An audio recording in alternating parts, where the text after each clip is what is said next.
Hello. So we're here with Shawna Scott, and the reason we're here is that Shawna did a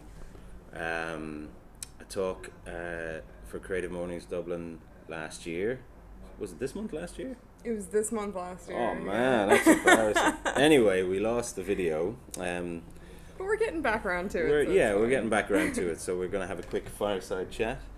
And if you can tell us how's the weather today in Dublin. And the weather is fantastic today. Nice. Like, the entire week has been so good. And this is the first time I've actually left the house without a coat.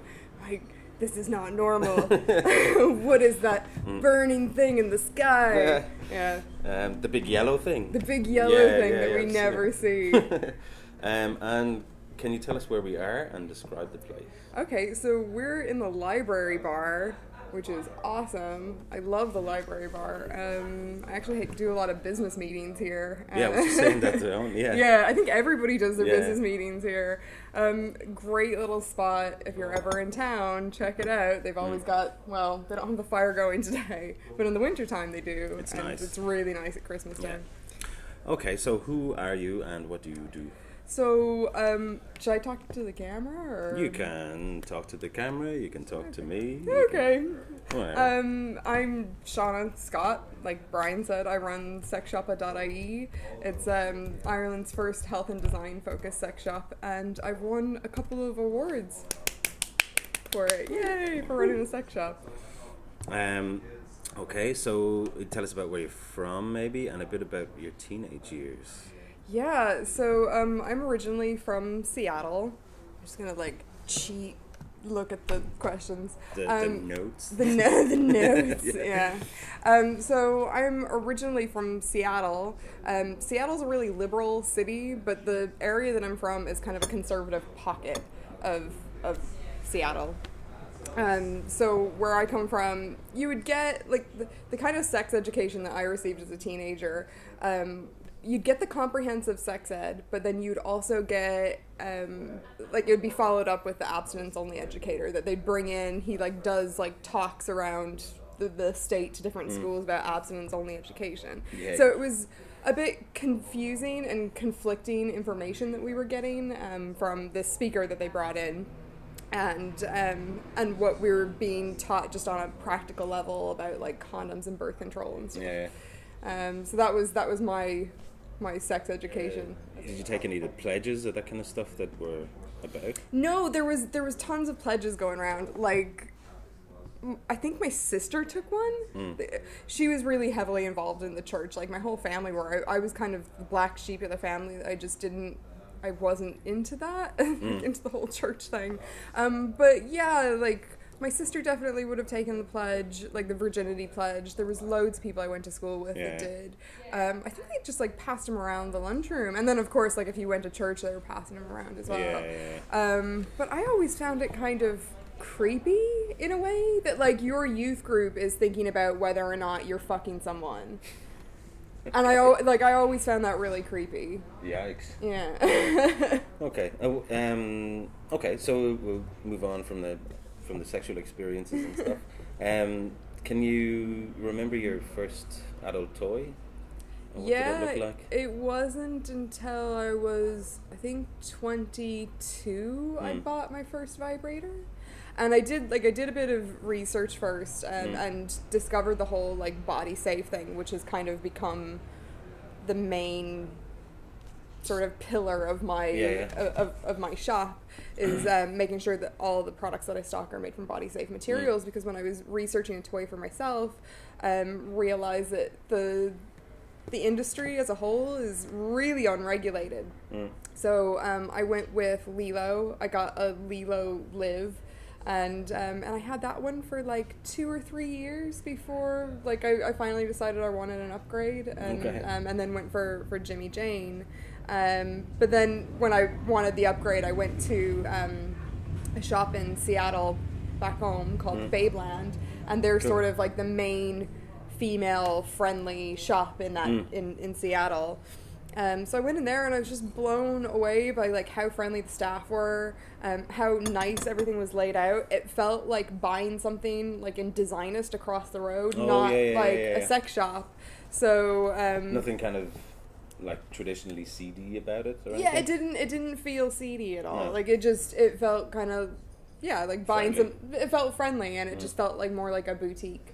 So that made me really comfortable, and I wanted to see if I could find something here in Ireland that would be akin to Babeland, or like Smittenkin in Minnesota would be another one. Yeah.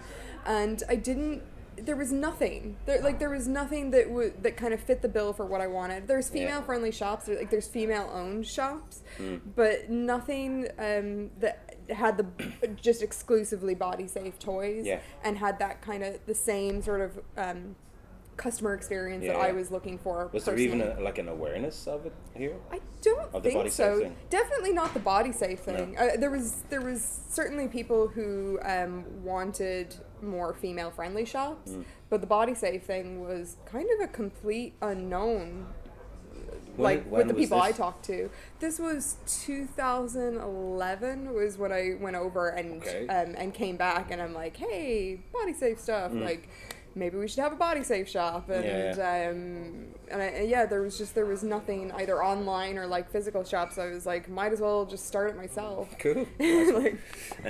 Okay, so when you started up yourself, and then you won a web award, right? That was 2012? That was 2013. 2013. Yeah. Okay. So. And what happened? Did anything change after that? Was it just like an overnight kind of thing? Yeah. Well, just previously to winning the web award, I got my first interview ever in totally Dublin. A girl named Emily Carson, who I'm kind of still friends with to this day. She sort of took a chance on me and was like, "Here, I'll write up a piece on you." I'm like, sweet. And then so then that kind of snowballed a bit in a really short space of time. Like I got that interview, and then I won the web award, and then I was on Broadsheet, and so it just kind of took off from there. Got more and more interviews from that, and gained a bit of attention that way. That's cool. And then I did Creative Mornings that spring, so yay. Which is why we're back here trying to help you. Yeah. Okay, so in your time here then, what have you noticed about sex education in Ireland, in schools, and like even for adults? Like, what's your impression of it? I'm not an Irish teenager, and I didn't grow up here, so I don't know for sure, but from what people have told me, like kind of people my age, sort of mid-20s, early 30s, that, back in our day, that it wasn't very good at all. It was sex ed being given to you by priest, which wouldn't be... Or somebody from the church. Yeah. And it was very much like you don't have sex till you're married, kind of like abstinence only sort of education. But I don't know, like things could have changed in the last 10 years. I hope so. I would hope so. Yeah. But I can't say one way or the other because I'm not an Irish teenager currently doing my leaving cert. And then what about for adults? Like, do you think there's maybe a gap, or there's more resources and services like out there than there ever was. You've got spunout.ie, that's a website for young people where you can just go on and ask kind of any question. They just have article after article, and it's not even just like sex stuff, it's like all aspects of being a young adult, like getting a job, going for an interview, stuff about like drugs and things. So like everything they've written articles about. But they have some really good sex education stuff on there as well. You have, free testing in St. James's, like STD testing in St. James's Hospital. Oh, really? A couple times a week. Yeah. And then a lot of the universities have kind of their, I don't know, like some sort of like sex ed week. I know Dunleary do. and they hand out free condoms and stuff. So like we're getting there. It's getting better anyway. That's good. Okay. So in the presentation, we had the talk you did. You mentioned about some like George Bush's last act. Yeah. Because we actually did have the presentation, but it was just awful. Like the sound was terrible. Oh no. You were great, but we wouldn't embarrass you by putting it. But you did mention the last thing he wrote into law was like. So it was one of the last things he wrote into Yeah. law was this Consumer Product Safety Act 2008, and it stated that lots of chemicals were going to be banned in children's toys and a lot of consumer products. And phthalates, which is one of the main plasticizers in a lot of like jelly sex toys, the ones that kind of like wiggle, they would use phthalates a lot. Like a lot of manufacturers would use these plastic softeners to break down the plastic, the PVC, to make it soft. To make it soft, because PVC in its natural state is a solid, like it's hard, and it's what your pipes are made out of, and so you need to add plastic softeners in to soften that up. But the problem is there have been a number of studies that have shown that phthalates can be quite toxic. So that's where we need a bit more regulation. So in children's toys, in this Consumer Product Safety Act, phthalates are banned up to 0.1% in children's toys. Okay. So 0.1% of a toy's entire makeup can be phthalates. Okay. But because they didn't regulate adult toys, you can have whatever amount of phthalates you want. And so there was a couple of places that sent toys off to be tested, broken down and tested to see what was in it. Smitten Kitten, one of the shops I mentioned earlier, sent off I think 5 or 6 toys, and a lot of them came back with like 50-60% of the toy's entire makeup were like these toxic chemicals, and it was totally perfectly legal. And then the Dutch EPA, they sent in a load of not just toys but like PVC fetish gear, like hoods and masks and things, and like dresses. Sent those off to be tested. Really, really high levels of like toxic chemicals in those as well. Right. So like if somebody's sweating in these, it's not. Yeah. And that was the thing. Like if you're getting like hot and sweaty in these, you're breathing in like gases from the PVC. So just dodge across the board. And what's the state now? Do you know? Is it still the same way? So 2015, the REACH laws came in for the EU. But it only bans half of the phthalates that were being banned in the States for children's toys. Okay. So there's still the other half, and I still kind of, I still sort of have questions about how they're going to, going to control for this in the adult industry. Okay. Because a lot of places don't want to be seen like legislating for. Or going in and... Of course, making a point about sex. Yeah. Okay. Okay, so... but like, the media is a big term, but like the view of sex in the media... Are we talking like media internationally or like Irish media? Well, internationally, kind of. And that's very broad, so maybe narrow it down to, let's say, the kind of... crappy newspapers. Not to name any in particular. Crappy newspapers, of which there are plenty in this world. Like this, if you open a newspaper and go, like what makes you go? What makes me go, like kind of cringe is the sort of titillation that you see in a lot of kind of tabloid newspapers. About celebrities. Right. I don't really like that. Like I know they're in a public facing industry. But I wish that we would give people like a bit more privacy and a bit more benefit of the doubt. I don't care about Kim Kardashian. Like at all. But like in terms of the Irish media, like as a whole, I find the Irish media like really conservative, more conservative than, you know, Joe Soap on the street. Because like when I talk to people about what I do, they seem to all be genuinely like really excited to like hear about like a young Irish woman starting her own business. But when I first started, I found it so hard to get interviews. Like nobody wanted to know.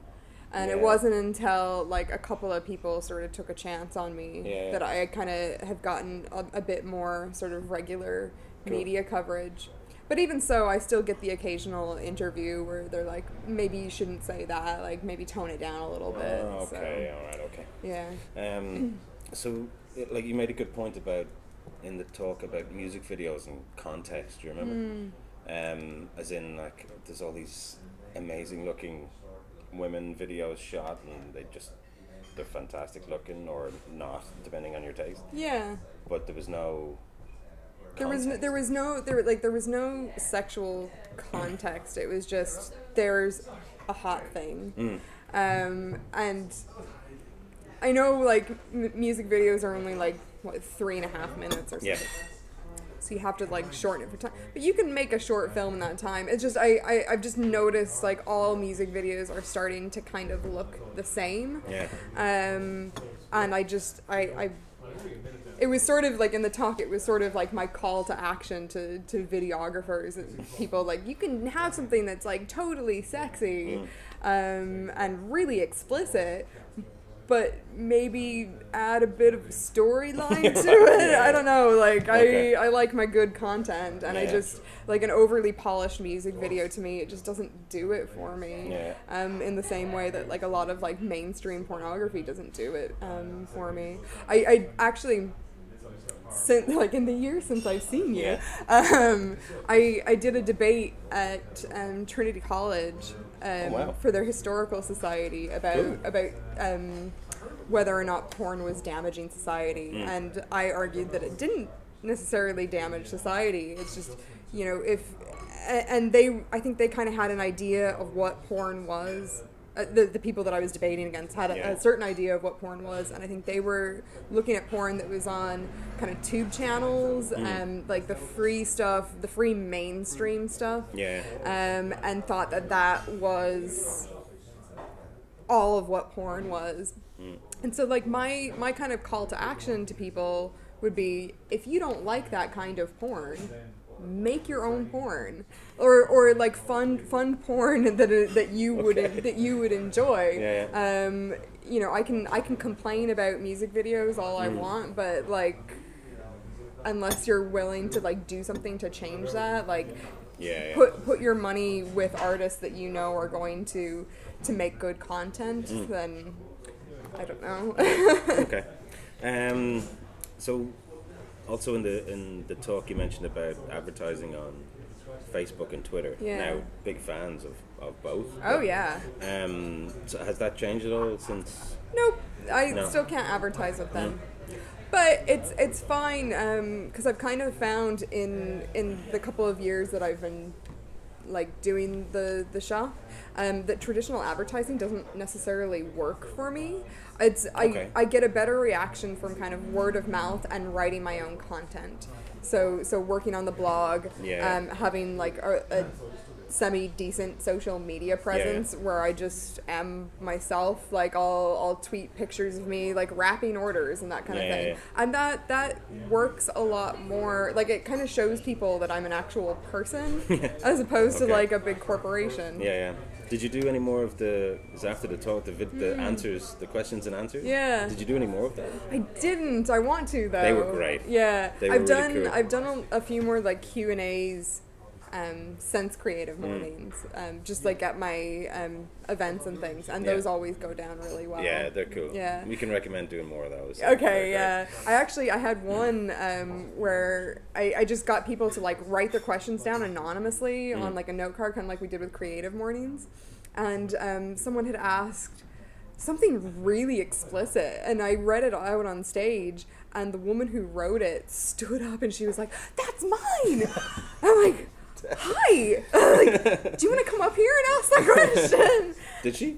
We gave her the mic and she was like, yeah, and I was like, can you like kind of go into like a bit more detail? Like, what exactly do you mean by? And she's like, oh yeah, I was just thinking like blah, blah, blah. I'm like, this is amazing. I didn't think, that's and cool. because everyone was so nervous before that, and then after she got up, it was like everyone Floodgates. started. Everyone did. They were passing the mic around the room.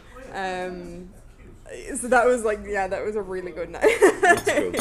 No, I think we tweeted that, and a few people got back with cool comments about it. I think on the tweet there's lots of comments about it. Yeah, can only recommend doing that more. Okay, so what's the funniest sex toy that you've kind of ever seen? Like something that made you just like roar laughing because of it was either ridiculous or just like genuinely a funny looking thing. There's one that got a ridiculous amount of Kickstarter money. Is it Kickstarter or Indiegogo? I think it was Kickstarter. It was these two, I think they're industrial designers in like Brooklyn. They look like a couple of women who would be like extras in Girls or like characters in the show Girls. You know, sort of affluent J. Crew wearing like Brooklyn girls. Okay. And they decided that the sex toy industry has got it all wrong, ladies. You're not meant to hold a vibrator because that might make your fella like uncomfortable, that you're like taking control of your own orgasm. So they created a hands-free vibrator that like it has the main kind of vibratory bit and then two wings, and so it sort of looks like a cockroach, and the two wings are like spring-loaded, so it like holds your labia apart and just like holds the vibrating bit against your clit there. And they're like, it's totally hands-free. And then even in the promotional video for it, one of the people that they got to test the product was like, it falls out every now and then, but you know, you can just pop it back in and hold it there. I'm like, I thought it was meant to be hands-free. Like, you had one job, people. But they got a crazy amount of funding, like something like $500,000 in funding for this one toy. Yikes. So I'll reserve judgment until I see it in person. But I was like, that doesn't look like a good toy to me. Did you see there was a thing that I don't want to name the name of the company, but it's fairly easy to guess. Condom manufacturer. The underwear that you could control with an app, so if you could have like you're wearing, do you know what I'm talking about? There's a few brands that do those. Yeah, they have like the vibrating bit that you'd wear like in your underwear or something. Is that what you're talking about? Yeah, like it was full on. It was a brand pants. Right. You could control the area where it would actually vibrate from your phone. So they had this couple over Skype. Yeah. Doing like things to each other. Yeah. The phone. I know. Like touching parts of the. Yeah. I know, like app-based toys are kind of like the new hip thing. There's another company that came out with one called Kiru. So they have like a vibrator, kind of dildo vibrator half, and then there's like another one that's kind of like a masturbation sleeve for guys. So you can, if you're a hetero couple in a long distance relationship, you can use like the app on your phone. Connected. They're connected by like Bluetooth or something. So you can like give your boyfriend a hand job from 1,000 miles away. That's cool. Yeah. Okay, so what have you got? Because it's been a year, there's probably a lot. Like, has anything major happened since the talk and now? Yeah. So lots of things. I obviously I've gotten in a lot more products since last year. I won the .ie domain registry optimized fund, so they pick 15 small businesses. Oh yeah, I remember reading about it. So that was really good. The award was presented to me by Minister Alex White. So I am like state approved sex shop up in here. And then just last week I found out I'm a finalist in 3 categories for the SME Awards. I get to go down to Cork at the end of the Sweet. month and hopefully bring one or more awards home. Good luck, dude. That's cool. What awards are you up for? What's the nomination? Best under 30s just snuck in there at the Right, okay. because like the nominations were in January and my 30th birthday was in February, so I happy just birthday. snuck in there. Sweet. So under 30s, best online business and best online retailer and best startup. Sweet. Yeah. Oh, best of luck, dude. Thank Hope can. you. Yeah, fingers crossed. So what are you? Are you just going to kind of continue what you're doing at the moment, or do you have other ideas that maybe? There's a few things in the pipeline. I can't really go into it at the moment, but there's a couple of things in the pipeline that we're hoping to do. Okay. Maybe during the summer or early fall. Okay. Cool. And then some. I don't know. These are always kind of a bit crappy, but. It's a crappy question, I mean, but the outcomes are usually pretty good. So do you have like words of wisdom for anybody who sees this, or where do we go to find out more about the shop, or where do we go? Go to the site? Yeah. You can go to the site, sexshoppa.ie, sexsiopa.ie. I'm on Twitter at sexshoppa, all one word. Same again for Instagram, and Facebook is facebook.com/the shoppa. Okay. And words of wisdom, I guess. No. Oh. Yeah. Okay. So I guess words of wisdom regarding sex. Have more of it. Do what feels good to you, and don't let anyone tell you you're doing it wrong. Okay. Well, thanks, dude. Thank you. Thanks a million. Wait, that was like. Right on the exact. Perfect. Okay.